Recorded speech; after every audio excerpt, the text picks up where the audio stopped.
Hi, I'm Dan Schmitt. I do a motorcycle racing TV show called Team Chicago Challenge. My website is teamchicago.tv. My email is teamdan45@gmail.com. I enjoy hearing from my audience, so if you want to make a comment on this show, just send me an email at teamdan45@gmail.com and we'll respond to it. So today, I'm at Andre's Harley Davidson in Urbana. They were kind enough to let me use their patio to shoot a couple TV shows. Now, I was under the assumption, and I was wrong, Brad Andres was a Harley Davidson motorcycle racer. I always assumed that he owned his shop, but he spelt his name Andres. The Andres that own this shop, they spell their name Andrae. So Andres Harley Davidson, this shop was started by Dick and Sharon. Their first shop was in Pekin. And then they moved to Urbana, and then they built this beautiful dealership. So if you're ever in this area, stop by, say hello, say you've seen Andres Harley Davidson on Team Chicago Challenge. That'd be a good feather in my cap. But let me just tell you a little bit about Brad Andres, because I did do a little research. I'm going to show you a picture of him. And he's the one rider that won Daytona, the 200-mile race, 3 times. And I'm going to show you the footage. Now, if you go to Harley Davidson's museum, they've got a 3-minute clip of him winning on the beach. Great footage. I'm going to show you some beach footage. He's the one rider that won on the beach, the 200-mile race. Then when they built the super speedway, he also won there. And I'm going to show you a little clip of the super speedway. So that's Brad Andres. His motorcycle, his KRTT bike that he raced and won at Daytona, is in Milwaukee at the Harley Davidson Museum. So if you go to the Harley Davidson website, you can watch the little 3-minute clip about him winning, I believe in 1955, and that might have been the last time they raced on the beach. And I've always said, when Gary Nixon and I got together and talked, that I would have loved to, and Gary also said Gary wasn't sure if he remembered if he ran on the beach, but I would have definitely loved racing on the beach. Because, 2 miles down the beach, 2 miles back up, 2 miles up the beach north, 2 miles back down A1A, and then making the turn through the sand. It would have been big fun. I'd like to have been able to race that. So anyhow, I'm here at Andres Harley Davidson. My 2 grandsons are here with me.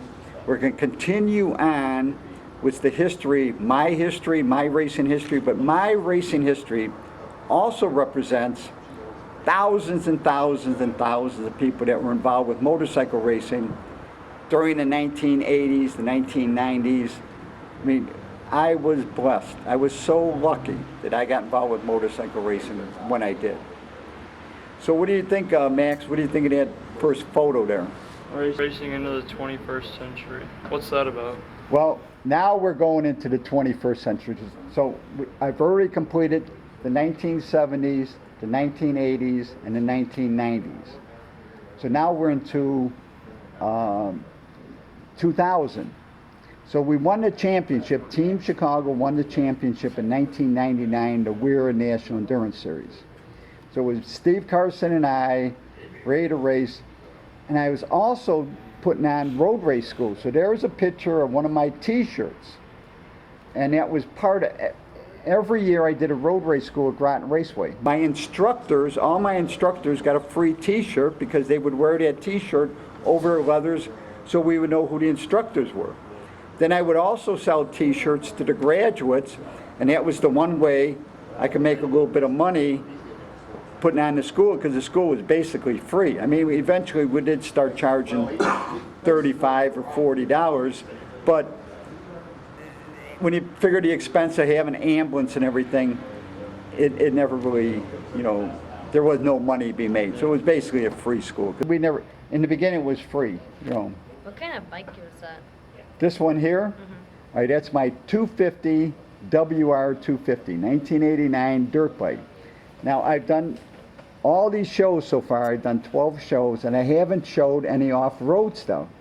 So because of that picture and your question, right now we're going to go to a little clip, some of my helmet cam, riding off-road, because also during this whole time that I'm running the Weir National Endurance Series, I'm running some armor events, and I'm also running ice racing. There was many things going on, so I'm going to show you a little clip of one of my off-road adventures. As I shoot across this bean field and open it up, fifth gear, I'll tell you, this is heaven. Wide open, across the bean field. It doesn't get any better than this. This is definitely big fun.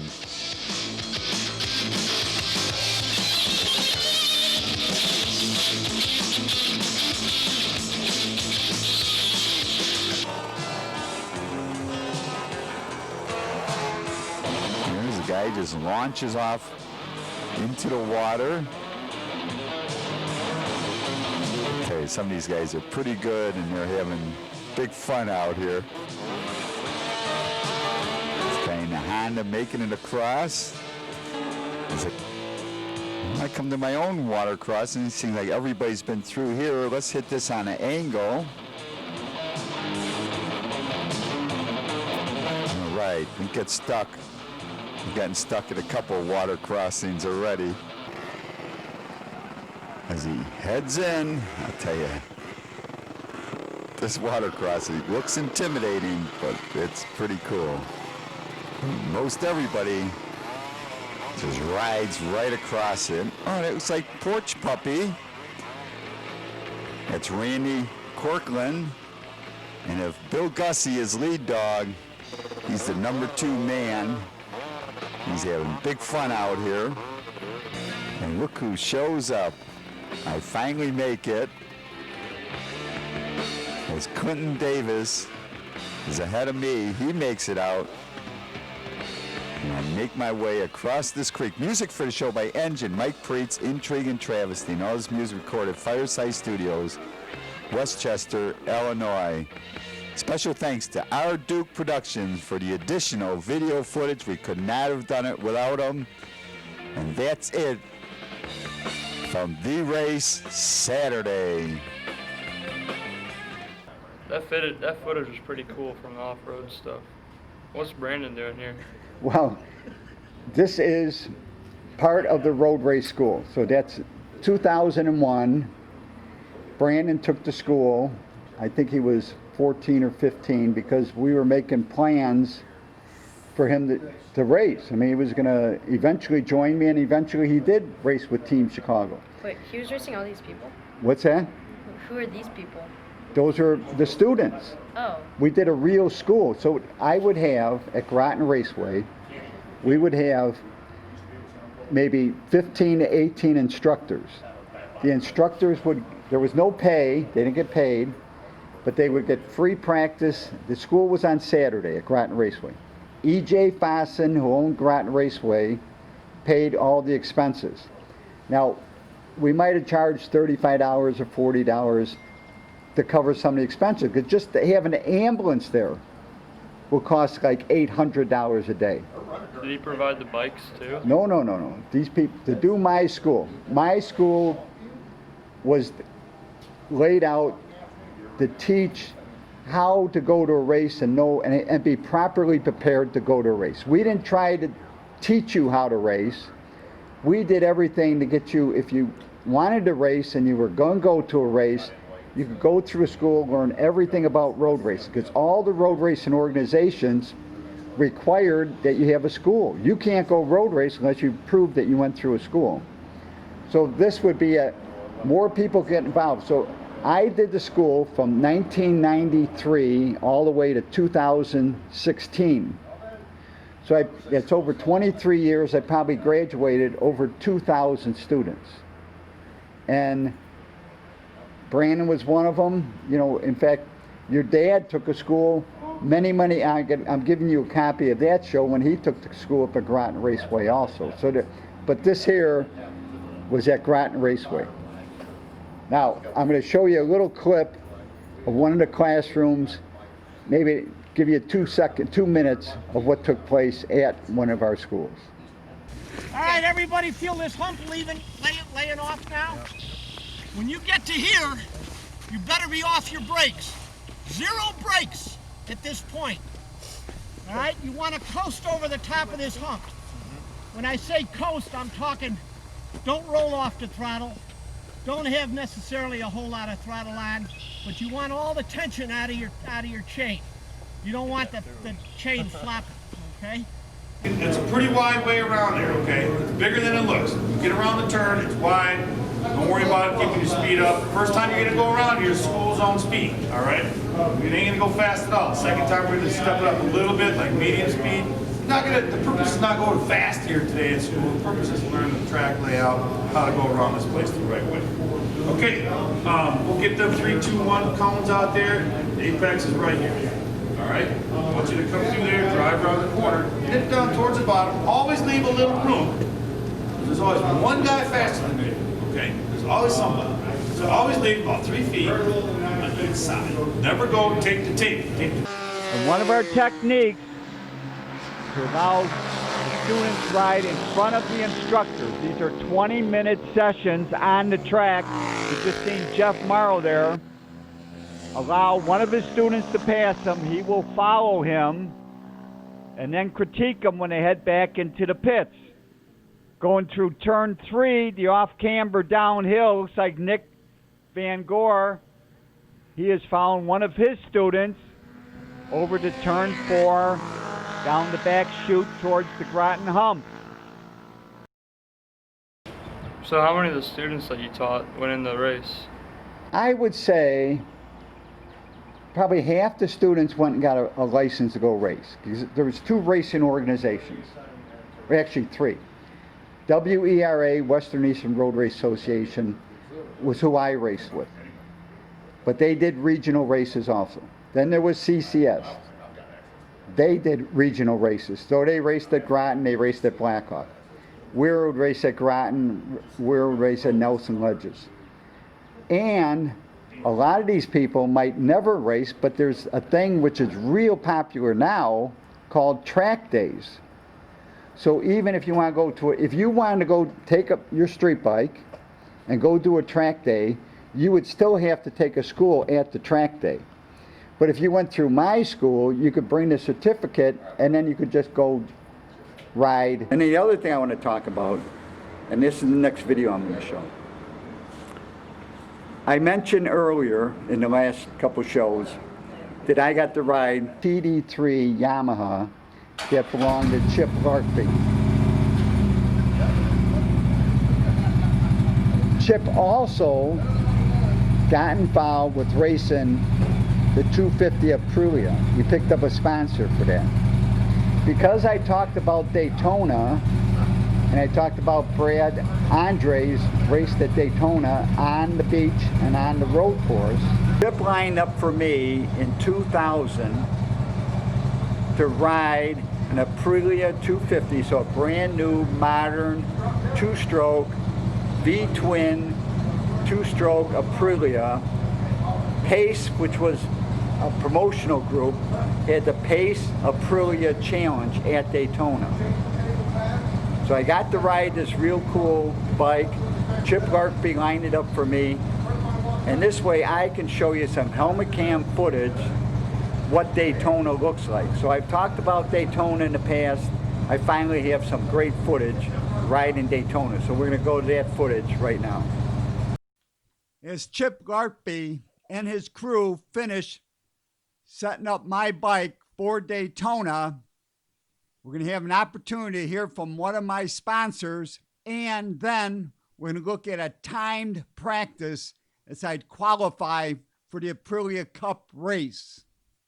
Hey, Hi, welcome to the Motortech Pits. My name is Geneviève Martin. I'm the marketing director for Motortech Imports. We are an Aprilia dealer in Austin, and we've been racing Aprilias for about 5 years now. So we're very happy to have Dan within our teams, and we're hoping that he's going to get way up there in the top 5. And now we're out qualifying, which is a timed practice.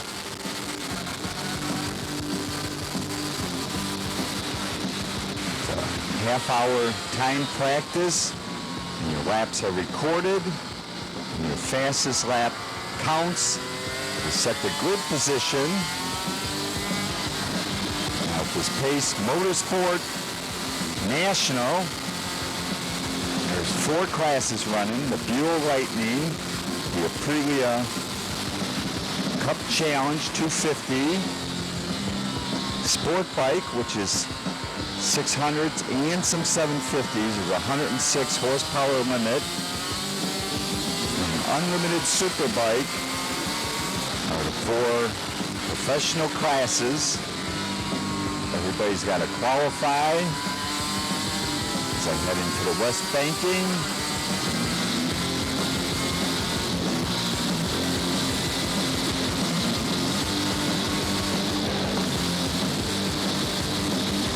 Spot this bike in front of me. I'm going to try to get past him.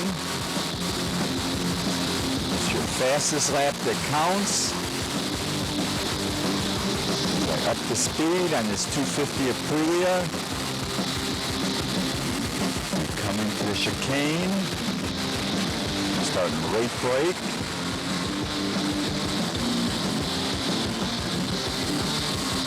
Through the chicane. Heading to the east banking. Right left. On the gas, wide open. The Aprilias are limited to 63 horsepower. So they're all equal in power. Just hold it open and shift.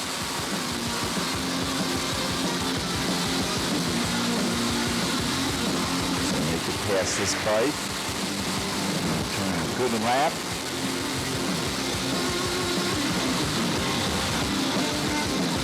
Past the start-finish line. They could really hold it open into turn 1. Late brake. Downshifts on the gas. The gearing has been changed. It's almost perfect. And as I head into the horseshoe,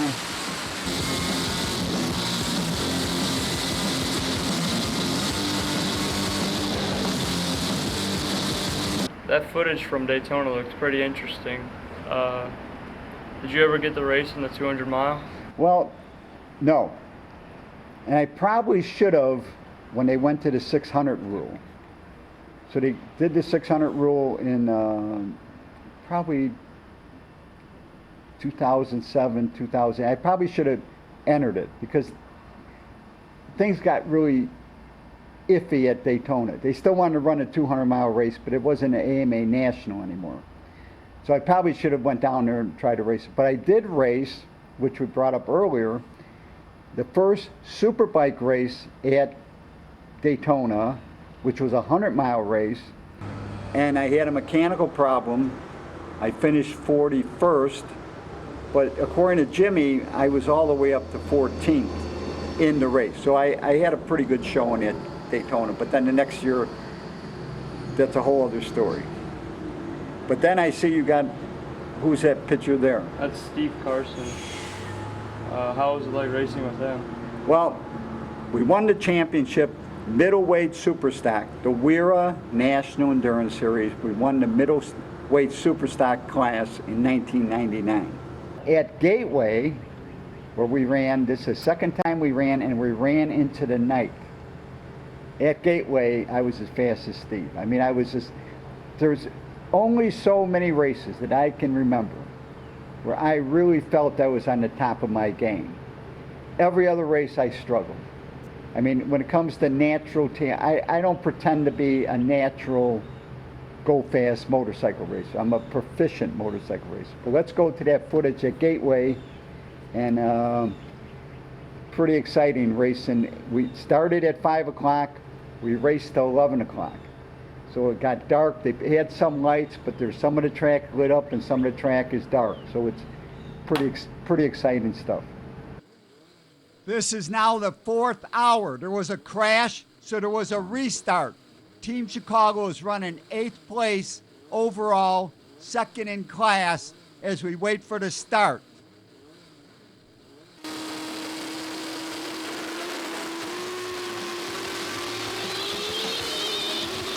Head into the first corner. Neighbor Beast comes by. That's 667. The 24 came back from behind us. They crashed earlier, so they're an hour and a half down because they lost that. They started again to make points. It's right in front of us. That's 24. That's Team Power Sport. It's like 280s up there. 780, racersupply.com.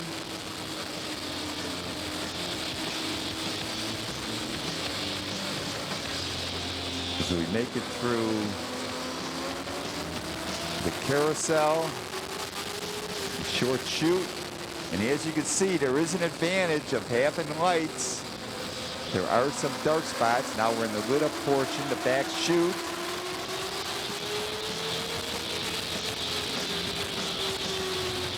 Running about 8th or 9th.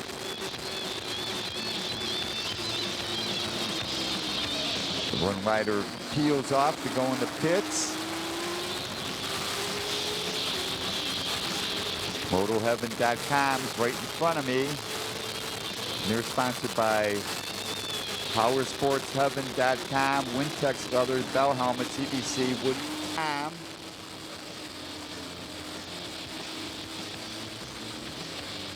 Hey Gramps, do you like racing night or day better? Well, at Gateway, it added a little bit of twist.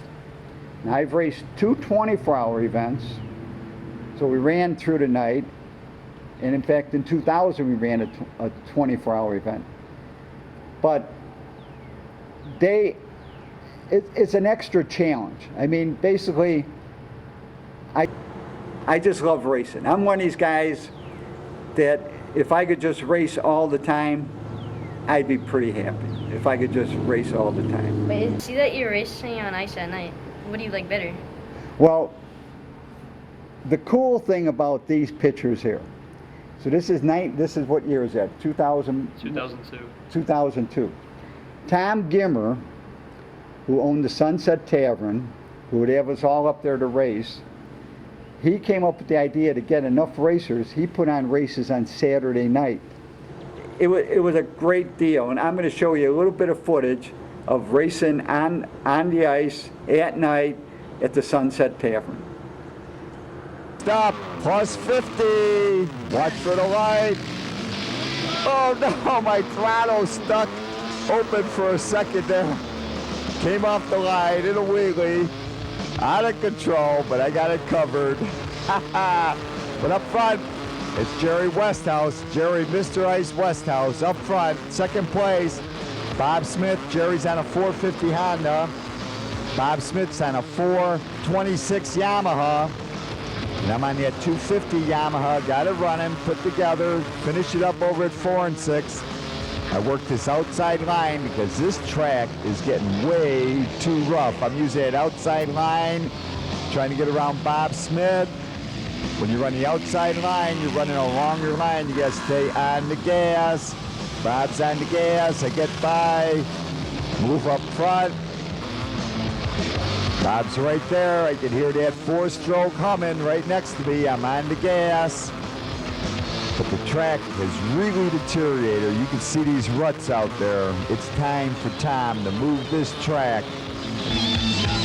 So I'm going to keep that outside line. It's a little smoother. He can go bumping around. I'm on the gas. You got to stay on the gas. That's the trick. You got to get on the gas a little quicker. 1 lap to go. On the gas, we're coming pretty dead even in the 3 and 4, and I just pin it. I'm gonna win this race, run wide. and I pick up second place. In the plus 50 class, Bob Smith was third, Jerry Westhouse, he went on to pick up the win. And So Gramps, I've seen you racing at off-road, Daytona, Gateway, and then ice racing. How many races do you think you've done? Well, the beautiful thing about all this, everything starting in probably 1989 or 90, everything from 1990, every race I raced became a TV show. So everything's recorded. I think we're running out of time, so I'm going to wrap this up. And I hope both you guys, and I hope both you stay in, like you're with soccer, you want to ride bikes, but you remember, if you want to ride bikes and school starts again, you got to get good grades, or no bike for you. Yeah. So did you guys you learn anything today? He worked hard and he made it pretty far. And he's yeah, that's it. No, racing is, I Racing found is racing. difficult. I found racing to be, I've met so many wonderful people racing motorcycles that there's nothing I can say bad about it. Because like I said, there are no juvenile delinquents racing. And there's no BSers racing. I mean, we've been very fortunate to be in a group of people that are, some of my best friends I met through racing. Thank you, Leo and Max. And a special thanks to Andres Harley Davidson, Urbana, Illinois. Their website is andreshd.com. On Facebook, it's Andres HD. Check it out. To contact me, it's teamdan45@gmail.com. I'd like to hear from my audience. Remember, you can always search on YouTube with Dan Schmitt Motorcycle Racing.